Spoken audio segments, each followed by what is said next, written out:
Hello viewers, Assalamualaikum. Today is our daily vlog from Fahmida Fayad. আজকে ছিল হচ্ছে কলমি শাক ডে। আমরা কলমি শাক তোলার মিশনে চলে যাচ্ছি। আমাদের ছাদে আমরা অনেকগুলো বাগান করেছি, ছাদ বাগান, ছোট্ট একটা ছাদ বাগানের মধ্যে আমরা এখন চলে যাচ্ছি কলমি শাক নেওয়ার জন্য। আফ্রিদা আমার আগে আগে দৌড়াচ্ছিল একটা ছাকনি নিয়ে, দৌড়াইতে যে দেখেন ছাদে চলে আসছি। ছাদে কত খরা রোদ, কিন্তু আমাদের কলমি শাক তুলতে হবে। এই যে দেখেন অনেকগুলো কলমি শাক দৌড়েছে। এর আগে কী করছিল, আমাদের অনেক কলমি শাক দৌড়েছিল, কিন্তু আমাদের বাড়িওয়ালার কতগুলো ছোটো ছোটো খরগোশ আছে, এই খরগোশগুলো ছেড়ে দেওয়ার সাথে সাথে আধা ঘন্টাও লাগানে আমাদের পুরো কলমি শাক খালি হয়ে গিয়েছে। সেই জন্য এবার চালাকি করে আগে আগে সব কলমি শাক চলে আসলাম। এই যে আগে আমি চিত্তেছিলাম, কাছে দিয়ে কেটে কেটে নিচ্ছিলাম। এই যে দেখেন একটা ছাকনির মধ্যে।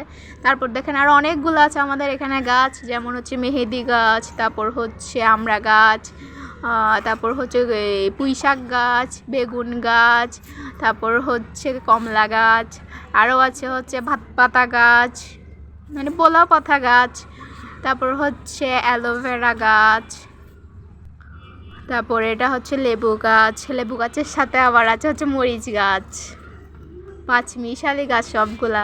এই যে দেখেন আমি ভিডিও করতেছি, ভিডিওতে একদম কড়াভাবে উঠতেছিল আমার ছায়াটা, মানে ছাদে কি পরিমাণ রোদ সেটা বোঝা যাচ্ছে।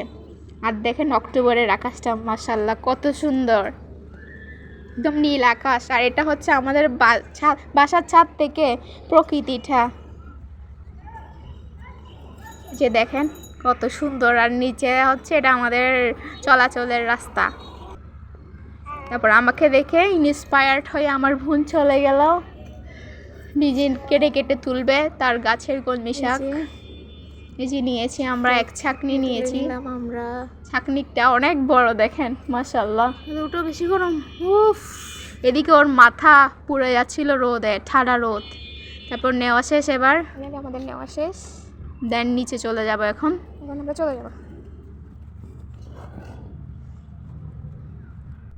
এই যে চলে যাচ্ছিলাম, ও ছাকনিটা নিয়ে এখন করর হেঁটে হেঁটে চলে যাবে আমার আগে। নিজের গাছের শাক বলে কথা, কি তৃপ্তি নিয়ে চলে যাচ্ছিল, কি খুশি সে। আজকে প্রথম আমাদের গাছের শাক তুলেছি শহরের বুকে, ছাদের মধ্যে একটু করে মাটিতে যে গাছ লাগাই সেটা অনেক খুশি লাগে। এই যে দেখেন এটা হচ্ছে আমাদের দরজা। আমাদের দরজায় আসলে বুঝতে পারবেন আফ্রিদা জান্নাত লেখা আছে, মানে আমার ছোটো বোনের নাম। সে আমার পাশ দিয়ে তোতা পাখির মতো চিল্লাতে চাচ্ছিল, কিন্তু আমার ভয়েস শুনে সে আর ভয়েস দিতে পারতেছে না, পেছনে দাঁড়াই আছে। তারপর এখানে আম্মু সেগুলো কাটাকুটি করে ফেলেছে। তারপর আমি এখানে 3-4টা কোয়া রসুন ছুলে নিয়েছি, তারপর এখন সেগুলো রান্না করে ফেলতেছি। রসুন দিয়েছি, রসুনগুলো একটু লাল হলে তারপর সেখানে পরিমাণ মতো লবণ দিয়েছি। লবণ দেওয়ার পর এবার শাকগুলো ধুয়ে সেখানে দিয়ে দেবো। যে দিয়ে দিয়েছি। আপনারা যে হচ্ছে শাকের রেসিপি জানেন না, তারা রেসিপিটা শিখে রাখুন। কলমি শাক এইভাবে রান্না করলে অনেক টেস্ট হয়। আর আমার এই ভিডিও দেখে আফ্রিদাও শিখে ফেলেছে কীভাবে কলমি শাক রান্না করতে হয়। পরের ভিডিওতে দেখাবো আফ্রিদা কীভাবে ওর টিনি ফুডের কলমি শাকগুলো রান্না করতেছে।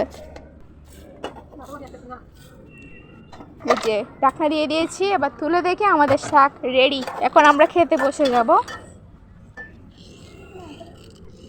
এই যে মাত্র সামান্য একটু করে শাক হয়েছে, তাও অনেক মজা হয়েছে, তৃপ্তি সহকারে খেয়েছি।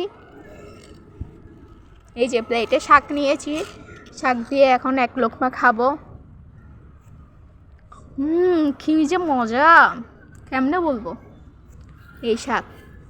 তারপর আমি করেছিলাম হচ্ছে আলু ভর্তা, আমার স্পেশাল আলু ভর্তা। আলু ভর্তা ঝাল না হলে চলেই না, আমি একটু ঝাল বেশি দিয়েছিলাম, আমরা যেহেতু স্পাইসি লাভার। দেখুন আফ্রিদা, এখন থেকে আফ্রিদা নাকি জিভে জল চলে আসতেছে আবার ভিডিও দেখে। আজকের ভিডিও এ পর্যন্ত, টাটা।